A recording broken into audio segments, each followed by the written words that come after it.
오늘 하나님께서 우리에게 주시는 말씀은 시편 88편 1절에서 18절까지의 말씀입니다.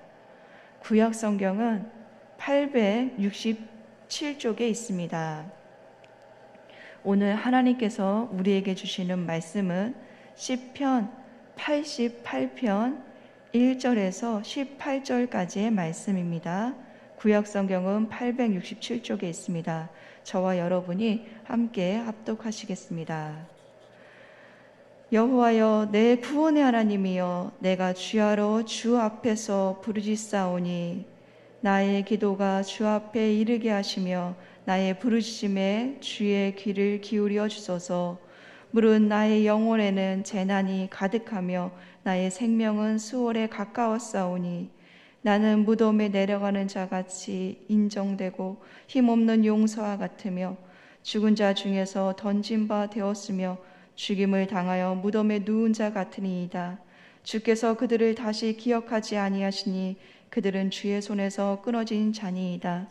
주께서 나를 깊은 웅덩이와 어둡고 음침한 곳에 두셨사오며 주의 노가 나를 심히 누르시고 주의 모든 파도가 나를 괴롭게 하였나이다. 샬라. 주께서 내가 아는 자를 내게서 멀리 떠나게 하시고 나를 그들에게 가증한 것이 되게 하셨사오니 나는 갇혀서 나갈 수 없게 되었나이다. 곤란으로 말미암아 내 눈이 새하였나이다. 여호와여, 내가 매일 주께 부르짖으며 주를 향하여 나의 두 손을 들었나이다. 주께서 죽은 자에게 기이한 일을 보이시겠나이까? 유령들이 일어나 주를 찬송하리이까? 쉘라. 주의 인자하심을 무덤에서 주의 성실하심을 멸망 중에서 선포할 수 있으리이까? 흑암 중에서 주의 기적과 이짐의 땅에서 주의 공의를 알 수 있으리이까? 여호와여, 오직 내가 주께 부르짖사오니 아침에 나의 기도가 주의 앞에 이르리이다. 여호와여, 어찌하여 나의 영혼을 버리시며 어찌하여 주의 얼굴을 내게서 숨기시나이까? 내가 어릴 적부터 고난을 당하여 죽게 되었사오며 주께서 두렵게 하실 때에 당황하였나이다. 주의 진노가 내게 넘치고 주의 두려움이 나를 끊었나이다. 이런 일이 물같이 종일 나를 애우며 함께 나를 둘러쌌나이다. 주는 내게서 사랑하는 자와 친구를 멀리 떠나게 하시며 내가 아는 자를 흑암에 두셨나이다. 아멘. 연일 계속 폭염 가운데 있는 것 같습니다. 잠은 잘 주무셨습니까? 폭염 속에서도 대면과 온라인으로 새벽 예배 드리시는 모든 분들에게 하나님께서 건강과 또 안정과 이럴수록 하나님의 은혜가 더 넘치는 귀한 성도님들 되길 간절히 기도하겠습니다. 아멘. 오늘 시편에는요, 표제어가 있습니다. 오늘 본문의 표제어는 고라 자손의 찬송시 곧 에스라인 헤만의 마스길 인도자를 따라 마할렛 느안롯에 맞춘 노래입니다. 우리가 시편을 읽을 때요, 이 표제어를 먼저 살펴보는 것이 중요합니다. 그 이유는요, 본문을 이해하고요, 본문을 해석하는 창을 열어주는 게 표제어이기 때문에 그렇습니다. 자, 표제어를 그럼 한번 살펴보겠습니다. 본문의 표제어는요, 개인 이름이 언급되고 있습니다. 이름은요, 고라 자손입니다. 그리고 마스길이란 뜻은 교훈이라는 뜻입니다. 그런데 이 노래에 곡조가 있습니다. 그 곡조는요, 마할라 느안롯에 맞춘 노래입니다. 이 마할라 느안롯에 맞춘 노래가 무슨 뜻인지 성경은요, 이 단어 앞에 작은 글씨를 써놔서 주석을 달아놨어요. 여러분 성경을 보실까요? 그 밑에 작은 글씨가 있습니다. 성경 밑에 작은 글씨, 제 성경으로는 2번이라고 써 있어요. 뭐라고 돼 있냐면요, 그 뜻은 병의 노래입니다. 그러니까 좀 더 구체적으로 말씀을 드리면 고통스러운 질병의 노래라는 뜻입니다. 그래서 이 시편의 형식은요, 치명적인 질병 가운데 외롭게 싸우는 사람의 애가입니다. 그래서 개인 애가, 개인 탄식시라고도 부르는 게 시편 88편입니다. 그런데 이 시편 88편은요, 처음부터 끝까지 좀 오늘의 제목은 응답하여 주소서인데요, 그 응답이 보이지는 않습니다. 그래서 초대교회 또 중세교회에서는 예수님께서 십자가에 달리신 날, 즉 순환 금요일 저녁 예배 시간에 이 시편을 읽었다고 합니다. 그 내용이 예수님의 그 고난과 많이 닮았기 때문에 그렇습니다. 시인의 기도는요, 이렇게 시작합니다. 본문 1절의 말씀인데요, 우리 함께 읽어보시겠습니다.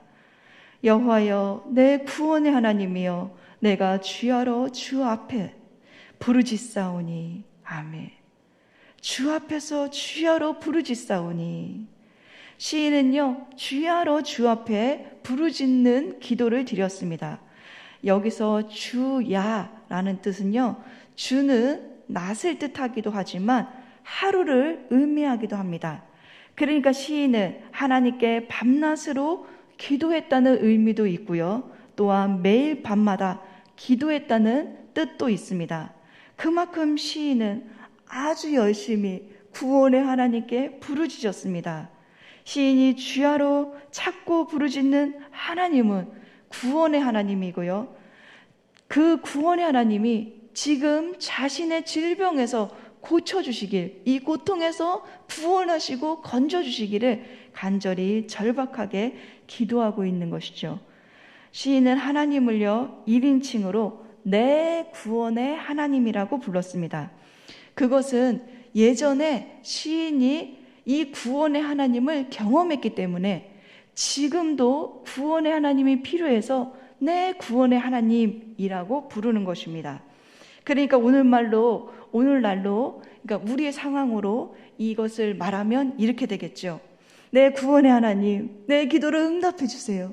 내 구원의 하나님, 나를 도와주세요. 내 구원의 하나님, 나를 이 질병에서 건져주세요. 내 구원의 하나님, 나와 함께 해주세요. 라는 간절한 호소의 기도입니다. 이처럼 시인은요, 고통스러운 질병에 있지만 구원의 하나님을 신뢰하면서 기도하기를 쉬지 않고 강구했습니다. 사랑하는 성도 여러분, 기도는요, 힘이 없어 늘어놓는 넋두리가 아닙니다. 기도는 방법이 없어 어쩔 수 없이 하는 것도 아닙니다. 기도는 살아계신 하나님께서 나의 기도를 들으시고 응답하신다는 믿음 가운데 드려지는 간절한 마음인 것입니다. 그러기에 기도는요, 하나님과 나와의 1:1 관계 속에서 이루어집니다. 그래서 본문의 시인은 모두 1인칭을 사용하고 있습니다. 자, 한번 살펴볼까요? 본문 1절에 내 구원의 하나님이여, 2절에 나의 기도가, 3절에 나의 영혼에는, 6절에 주께서 나를, 7절에 주의 노가 나를, 8절에 주께서 내가 아는 자를, 13절 내가 주께 부르짖사오니 라는 등으로 이처럼 모든 기도가 나와 하나님과의 관계에서 지금 시인은 1:1로 하나님과 대면하면서 하나님께 기도를 드리고 있습니다. 이어서 시인은요, 자신이 기도를 드리면서 하나님께서 왜 자신의 기도를 들어주셔야 하는지를 지금 설명하고 있습니다. 본문 3절의 말씀인데요, 우리 함께 읽어보시겠습니다. 3절입니다. 시작. 무릇 나의 영혼에는 재난이 가득하며 나의 생명은 수월에 가까웠사오니. 무릇이라는 뜻은요, 왜냐하면 이라는 뜻입니다. 왜냐하면 자신의 영혼에는 재난이 가득합니다. 내 목숨이 죽음의 문턱에 가까이 왔습니다 라고 고백하는 것입니다. 그런데 이 말은 시인이 그토록 응답받기 원했고 질병에서 구원받기 원했지만 응답이 없다는 뜻입니다. 그러기에 영혼에까지 재난이 몰려왔습니다. 이제 시인은요, 자신의 생명이 죽음과 매우 가깝다고 고백하고 있습니다. 도저히 시인이 감당할 수 없는 힘든 고통과 환난이 시인에게 찾아왔습니다. 그래서 4절을 보실까요? 자신은 무덤에 내려가는 자 같고 힘없는 용사 같다고 표현하고 있습니다. 이는 이미 죽은 자로 여겨지고 있다는 뜻입니다. 다시 말해 시인은 지금 고통 가운데 사는 게 아닙니다. 살아있으나 죽은 사람같이 다를 바가 없다고 고백합니다. 그래서 5절에는요, 무덤에 누운 자같이 취급한다고 말하고 있습니다. 이것은요, 시이기 때문에 가능합니다. 시인이 자신이 얼마나 고통스러운지요, 뭐뭐 같다, 뭐뭐와처럼 되어 있다, 이거는요 직유법이에요. 내가 지금 얼마나 고통스러운지 무덤에 내려가는 자와 같다, 내가 지금 얼마나 고통스러운지 무덤에 누운 자와 같다 라고 표현하는 거죠. 시니까 가능한 것입니다. 하지만 시인은 이렇게 고통 중에 있으면서도 여전히 하나님을 신뢰하며 기도하고 있습니다. 본문 9절의 말씀입니다. 우리 함께 읽어보시겠습니다. 시작. 곤란으로 말미암아 내 눈이 새하였나이다. 여호와여, 내가 매일 주를 부르며 주를 향하여 나의 두 손을 들었나이다. 아멘. 시인은 크고 작은 재난으로만 고통스러웠던 거에 아니었습니다. 8절에는 자신을 아는 사람들로부터 소외를 당하고 곤란을 당했고, 9절에는 이제 눈까지 잘 보이지 않습니다. 눈이 새하였다는 것은, 눈은 생기와 활력의 상징인데 생기와 활력을 잃어서 시력이 점점 떨어진다는 것입니다. 그럼에도 소망이 있는 것은 시인은 포기하지 않고 매일 주님을 부르며 주를 향하여 자신의 두 손을 들었다고 고백하고 있는 것입니다. 저는요, 경배와 찬양을 훈련받았습니다. 경배와 찬양 사역자학교 제가 18기입니다. 되게 오래됐어요. 근데 그 경배와 찬양에서는 매일 두 손을 들고 찬양을 합니다. 저는 너무 낯설어서 간사님께 질문했습니다. 간사님, 왜 여기서는 찬양을 두 손을 들고 모든 사람이 이렇게 하나님께 경배합니까? 또 하나, 이렇게 드는 건 괜찮은데요, 이 찬양이 3-4시간 지속됩니다. 이렇게 힘들어서 내리려면 우리 다시 두 손 들고 하나님께 찬양합시다. 저는요, 이게 처음 경험하는 거잖아요. 찬양 그 예배자학교에서 3박 4일인데 처음부터 끝까지. 그래서 질문을 했어요. 그랬더니 두 손을 든다는 것은 간사님 말에 항복을 의미한다고 합니다. 그래서 두 손을 들고 찬양한다는 것은 하나님께 완전히 항복하고 그분만 바라고 그분만 신뢰한다는 의미가 있다고 그때 대답해 주셨습니다. 이처럼 시인이 매일 주님을 부르며 자신의 두 손을 들었다는 것은 구원의 하나님께 전적으로 자신을 맡기고 하나님만 신뢰한다는 의미입니다. 이어서 시인은요, 자신이 더 살아야 하는 이유를 하나하나 나열했습니다. 자, 본문 10절에서 12절의 말씀인데요. 그런데 이 시인은요, 질문 형식으로 5가지 이유를 나열하면서 자신이 왜 더 살아야 하는지, 왜 고통 가운데서 구원받아야 하는지를, 그 목적을 하나님께 하나하나 질문 형식으로 나열했습니다. 자, 10절의 첫 번째 질문입니다. 주님께서는 죽은 사람에게 기이한 일을 보이시겠나이까? 라는 질문입니다. 이 말의 의미는요, 죽은 자는 구원의 기적을 볼 수 없다는 뜻입니다. 그러니까 제가 살아있을 때 기적을 베풀어 주십시오 라는 질문의 기도입니다. 이어지는 두 번째 질문은요, 유령들이 일어나서 주를 찬송하리이까? 라는 질문입니다. 이 의미는 죽은 자는 찬양할 수 없다는 뜻입니다. 그러니 제가 살아있을 때 하나님을 찬양할 수 있도록 나를 건져주시고 고쳐주세요 라는 기도가 들어있는 것입니다. 세 번째 질문입니다. 11절에 있습니다. 11절의 말씀에 주의 인자하심을, 무덤에서 주의 성실하심을 멸망 중에서 선포할 수 있으리까? 라는 질문입니다. 이 질문은요, 무덤에 있는 자는 주의 사랑을, 주의 성실하심을 선포할 수 없지 않습니까, 하나님? 그러니 자신을 이 질병에서 노임받고 고침받아 내가 무덤에 내려가기 전에 주의 사랑을, 주의 성실하심을 말할 수 있도록 저를 고쳐주세요, 저를 살려주세요 라는 기도입니다. 자, 네 번째 질문은 12절에 있습니다. 12절, 흑암 중에서 주의 기적과 이즘의 땅에서 주의 공의를 알 수 있으리이까? 라는 질문입니다. 이것은요, 사람이 죽으면 기적도 주의 공의도 알 수 없다는 정말 간절한 주님께 부르짖는 기도입니다. 그러기에 이 모든 5개의 질문은 하나님, 내 생명이 끝나면 모든 것이 아무것도 의미가 없지 않습니까? 그러니 이 몸을 다시 소생시켜 주시고 고쳐 주시고 회복시켜 주세요 라는 간곡한 기도가 이 안에 들어있는 것입니다.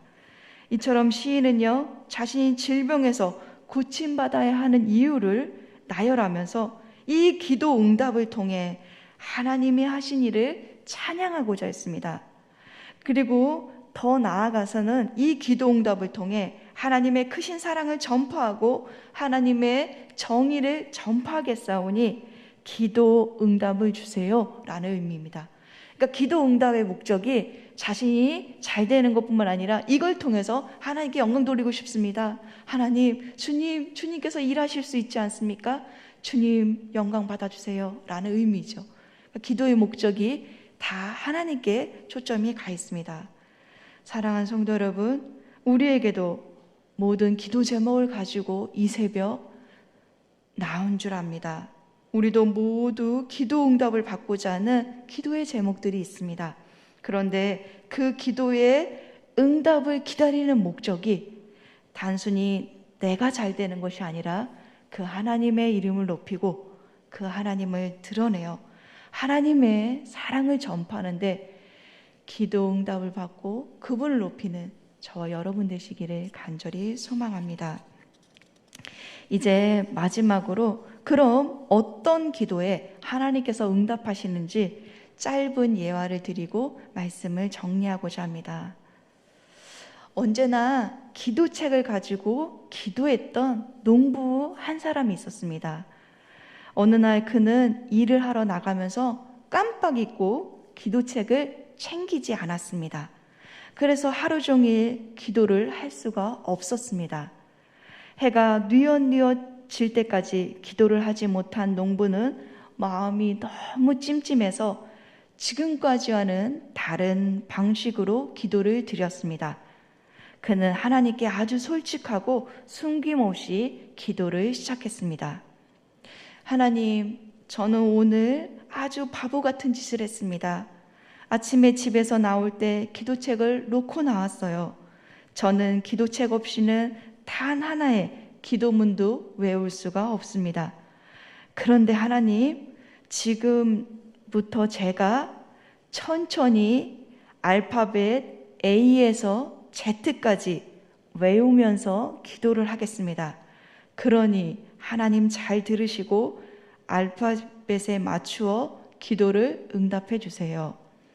농부는요, 알파벳을 하나하나 이렇게 읊조리면서 천천히 기도를 시작했습니다. A, 하나님 감사합니다. B, 하루 종일 기도를 못했습니다. C, 하나님 도와주세요. 농부는 A부터 Z까지 하나하나 자기가 하고 싶은 말을 그냥 기도로 올렸습니다. 농부는 솔직한 마음으로 자신의 있는 그대로 말하기 시작했고요. 농부는 어렵지만 천천히 A부터 Z까지 이어가면서 다 기도를 마쳤습니다. 그랬더니 하늘에서는 하나님께서 천사를 불러놓고 이렇게 말씀하셨다고 합니다. 그동안 농부가 드린 기도 중에 오늘 기도가 가장 좋구나. 왜냐하면 오늘 기도는 단순하고 진실한 마음에서 우러나온 기도이기 때문이다 라고 말씀하셨다고 해요. 이 글은요, 김지철 목사님의 책 예수님의 기도문에서 나온 짧은 예화를 인용한 것입니다. 근데 이 글을 읽을 때 우리는 한 가지를 깨달았으면 좋겠습니다. 하나님은 어떤 기도를 좋아하실까? 하나님께 응답받는 기도는 어떤 기도일까? 기도는요, 나와 하나님과의 관계입니다. 그러기에 기도를 잘하기 위해서 포장할 필요가 없습니다. 기도는 숨김없이 솔직하게 하나님께 내 마음을 드리는 것입니다. 나와 하나님과의 관계이니까요. 그래서 응답받는 기도는 숨김없이 친한 친구에게 자신의 속마음을 다 말하는 것처럼 하나님께 솔직히 자신의 마음과 상황을 털어놓는 것입니다. 하나님은요, 꾸밈 없이 거짓 없이 있는 모습 그대로 하나님께 나와 강구하는 것을 기뻐하십니다. 왜냐하면 하나님은요, 예수님을 우리에게 보내주시고 그 예수님을 영접하는 자를 하나님의 자녀로 삼아주셨습니다. 하나님의 자녀된 권세는요, 하나님 아버지께 기도할 수 있습니다. 자녀된 우리가 하나님께 기도할 때 무엇을 포장하겠습니까? 그리고 무엇을 숨기겠습니까? 무엇을 감추겠습니까? 뭘 잘 보이겠습니까? 그냥 아버지께 지금 나 힘들어요, 나 아파요, 도와주세요, 주님 도와주세요 라고 요청하면 되는 것입니다. 여러분, 이런 기도가 우리에게 필요하지 않을까요? 하나님, 제게 지금 어려움이 있습니다. 하나님, 제가 지금 고통 중에 있습니다. 하나님, 물가가 올라 경제가 많이 힘듭니다. 주님, 저희 자녀들을 양육해 주세요. 자녀가 내 맘대로 안 됩니다. 구원의 하나님, 모든 질병으로부터 고쳐주세요. 하나님, 이제 나를 넘어 이웃과 나라와 열방, 하나님 도와주세요 라고 기도하면서 우리가 하나님께 있는 모습 그대로 진실되게 기도를 드려야 되지 않겠습니까? 오늘 시편의 말씀은요, 하나님은 기도를 들으시고 또 우리 기도 가운데 응답하시며 함께 하시는 분이십니다. 하지만 때로는 그 기도의 응답이 우리와는 다르게 나타날 수 있습니다. 마치 기도의 응답이 베일에 가려서 나는 알지 못하고, 그리고 마치 나는 빨리 구원받기 원하고 고침받기 원하는데 모든 게 더딘 것처럼 생각할 때, 그럼에도 불구하고 하나님은 일하고 계십니다. 사랑하는 성도 여러분, 기도는 나와 하나님과의 관계입니다. 1대1로 나의 구원의 하나님을 부르며 기도하는 것입니다. 그러기에 이 새벽에요, 여러분 기도하러 나오셨잖아요. 여러분 하나님 아버지 앞에 숨김없이 그냥 누구한테 얘기하겠습니까?